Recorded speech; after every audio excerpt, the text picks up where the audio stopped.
रात को सभी लोग खाना खा रहे थे। रिया, जो कि बहुत देर से अपने कमरे में फोन पर लगी थी, उसे सभी लोग खाना खाने के लिए बार बार बुला रहे थे, लेकिन उसे किसी बात का कोई भी फर्क नहीं पड़ रहा था। तभी उसकी सास उससे बोलती है, अरे बहू, कब खाना खाएगी? हर एक चीज का टाइम होता है। रात के 9 बज चुके हैं। आखिर कब खाना खाना है तुझे? घर में और भी काम है। माँ जी, आप खाना खा लो, मेरी टेंशन मत लो, मैं भी खाना खा लूंगी, बर्तन भी धो दूंगी। आप खाना खाकर अपने कमरे में चले जाओ। बेटा, सब एक साथ खाना खाते हैं तो अच्छा लगता है ना। हम लोग कब से तेरा वेट कर रहे हैं और एक तू है कि हमें नजरअंदाज कर रही है। कोई बात है तो मुझे बता दे। नहीं बाजी, कोई बात नहीं है, बस मुझे अभी भूख नहीं है, मैं थोड़ी देर में खा लूंगी। चल ठीक है। इतना बोलकर सास वहाँ से चली जाती है। थोड़ी देर में सभी लोग खाना खाकर अपने कमरे में चले जाते हैं। रिया मौका देखकर नीचे जाती है। उसके फोन पर डिलीवरी बॉय का फोन आता है, जो कि उसके लिए खाना लेकर आता है। रिया को घर का खाना बिल्कुल भी पसंद नहीं आता था। वह बार बार बाहर का कहीं खाना खाया करती थी, ज्यादातर जंक फूड। उसके फैमिली वाले उसे हमेशा मना करते थे बाहर का खाना खाने से, जिस वजह से वह चोरी चुपके चुपके बाहर का खाना मंगाया करती थी और खाया करती थी। रिया सारा काम निपटाकर रसोई में छुपकर खाना खा रही थी। तभी उसकी सास उसे बाहर का मंगाया हुआ खाना खाते हुए देख लेती है और उसे डांटते हुए बोलती है, रिया बेटा, ये सब क्या है? तुझे कितनी बार मना किया है कि बाहर का खाना मत खाया करो। घर का खाना जितना हेल्दी होता है उतना अच्छा बाहर का नहीं होता है। लेकिन एक तो तू है, हमेशा बाहर का खाना मंगाती है। पैसा क्यों वेस्ट करती है? क्यों जरूरत है पैसा वेस्ट करने की? माँ जी, आपको पता है ना कि मुझे बाहर का खाना कितना पसंद है। और रही बात पैसे की, तो पैसे की चिंता आप मत करो। मेरे मम्मी पापा हमेशा मुझे हर महीने पैसे भेजते रहते हैं। मैंने आप लोगों से तो पैसे मांगे नहीं ना। मैं अपने मम्मी पापा के पैसों से बाहर का खाना मंगा कर खा रही हूँ। बेटा, अगर तेरी मम्मी पापा तुझे पैसे दे रहे हैं तो उन पैसों को अच्छे काम में लगाना। जितना बाहर का खाना खाएगी उतना अपने आप को नुकसान पहुंचाएगी, और आगे जाकर अगर तुझे कोई प्रॉब्लम होगी तो तेरे मम्मी पापा को भी तो दिक्कत होगी ना, और हमें भी बहुत परेशानी होगी, क्योंकि हम तुझे बीमार होता हुआ तो नहीं देख सकते ना। देखो माँ जी, इस दुनिया में हर कोई बाहर का खाना खाता है। अगर इतना ही बीमारी होती ना तो ये बाहर का खाना जैसे जोमैटो, स्विगी, ये सब तो बंद ही हो जाते ना। इनका कोई मतलब ही नहीं बनता। और आप ना फालतू की बातें मत सोचो, कुछ नहीं होगा मुझे। सासू माँ के लाख समझाने के बाद भी रिया को कुछ समझ में नहीं आता। रिया बार बार बाहर का खाना खाने का मौका ढूंढा करती। ऐसे ही एक दिन रिया की फ्रेंड मोनिका उसे कॉल करती है और कहती है, अरे रिया, जब से तेरी शादी हुई है तब से तो तूने हमसे बातचीत करना ही बंद कर दिया है। कंजूस, अपनी शादी की पार्टी भी नहीं दी तूने। हमें तो कम से कम अब दे दे पार्टी। तेरे पास कौन से पैसे की कमी है? अमीर बाप की औलाद है, फिर भी पैसे से बचती रहती है। अरे ऐसी बात नहीं है यार, बस थोड़ा सा बिजी हो गई थी मैरिड लाइफ में। खैर, अब मैं बिल्कुल फ्री हूँ। प्लान बना लो, उसी दिन चलते हैं, पार्टी करते हैं, और सारा खर्चा मेरा होगा खाने पीने का। जो भी चीज लेनी हो उसकी कोई टेंशन नहीं लेनी तुम्हें, सब कुछ मैं करूँगी। तुम्हारी जेब से कुछ नहीं जाने वाला। सच बता फिर। नेहा, रितिका, जूली, मनीषा, काजल, सबको बुला लेती हूँ। मजा आएगा, सारे कॉलेज फ्रेंड मिलेंगे और खूब मस्ती करेंगे। हाँ हाँ ठीक है, तू एक काम कर, कल का प्लान फिक्स कर ले, मैं सारा अरेंजमेंट कर दूंगी। ऐसे ही रात को रिया अपनी सास को कल की पार्टी के बारे में बताती है। यह सब सुनकर सास रिया से बोलती है, देख बेटा, मुझे ना तेरे बाहर आने जाने पार्टी करने से कोई भी दिक्कत नहीं है। दिक्कत है सिर्फ इस चीज से कि तू बहुत ज्यादा बाहर का चीज खाती है, और पार्टी में ये सब खाना आम बात है, इसलिए मैं तुझे बाहर जाने देना नहीं चाहती। जाने दो ना माँ जी, आपको तो पता है ना बहुत कम मौका मिलता है अपने दोस्तों से मिलने का। उन सब की भी शादी हो चुकी है और कल हम लोग सब फ्री हैं। उसके बाद हमें कब टाइम मिलेगा कुछ भी नहीं मालूम। एक दिन की तो बात है, और मैं कम खाऊंगी बाहर का, आप बिल्कुल भी चिंता मत करो। अगर तेरा बहुत ज्यादा मन कर रहा है तो ठीक है, चली जा, लेकिन भगवान के लिए बाहर का खाना बहुत कम खाना। बेटा, तेरी हेल्थ की चिंता रहती है मुझे। ठीक है माँ जी, आप बिल्कुल भी टेंशन मत लो। ऐसे ही अगले दिन रिया अपने दोस्तों के साथ क्लब जाती है, जहाँ वे लोग खूब एंजॉय करते हैं। थोड़ी देर बाद वहाँ पर खाने के लिए बहुत सारी डिश आई थी, जो कि सब कुछ फास्ट फूड था। रिया बहुत ओवरलोड बाहर का खाना खा लेती है।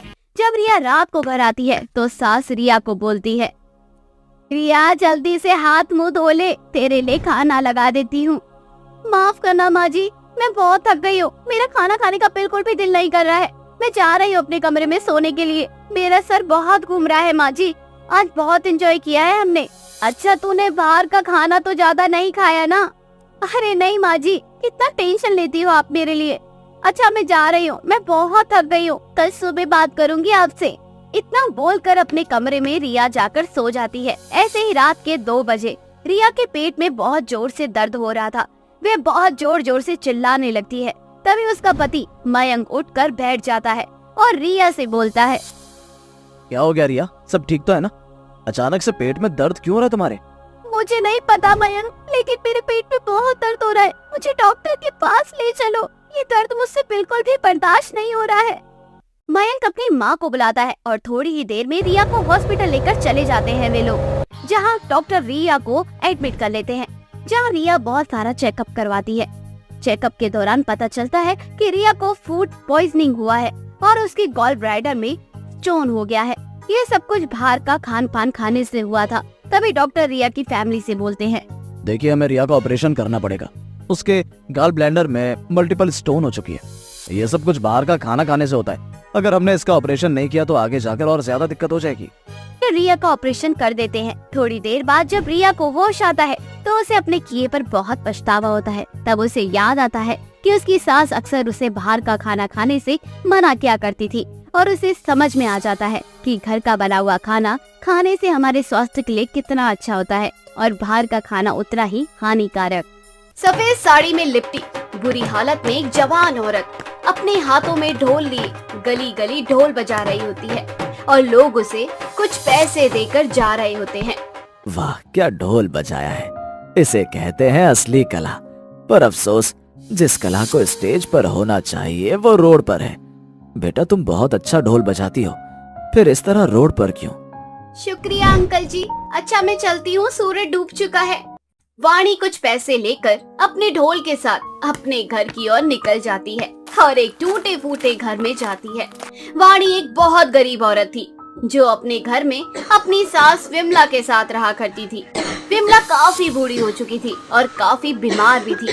अब जैसे ही वाणी घर पहुंचती है वे देखती है कि उसकी सास जोर जोर से खांस रही है। माँ जी आप ठीक तो है ना? अच्छा हुआ जो मैं सही समय पर आ गई। आप रुको, मैं आपके लिए पानी लेकर आती हूँ। वाणी अब जल्दी से अपनी सास के लिए पानी लेकर आती है और अपनी सास को दवाई खिलाकर सुला देती है और खुद अपनी सास के पास बैठकर अपने आंसुओं को पोंछती है और अपने पुराने दिनों को याद करती है। अरे वीरेंद्र, आप फिर से आज मेरे लिए गजरा लेकर आ गए। माँ जी देखो ना, ये रोज मेरे लिए गजरा लेकर आते हैं। तो क्या हुआ बहू, अगर मेरा बेटा तेरे लिए रोज गजरे लेकर आता है, तुझ पर गजरा बहुत अच्छा लगता है। और एक ही तो मेरी बहू है, अगर वह भी 16 श्रृंगार करके नहीं रहेगी तो क्या इस बुढ़ापे में 16 श्रृंगार करेगी? सुन लिया माँ ने क्या कहा?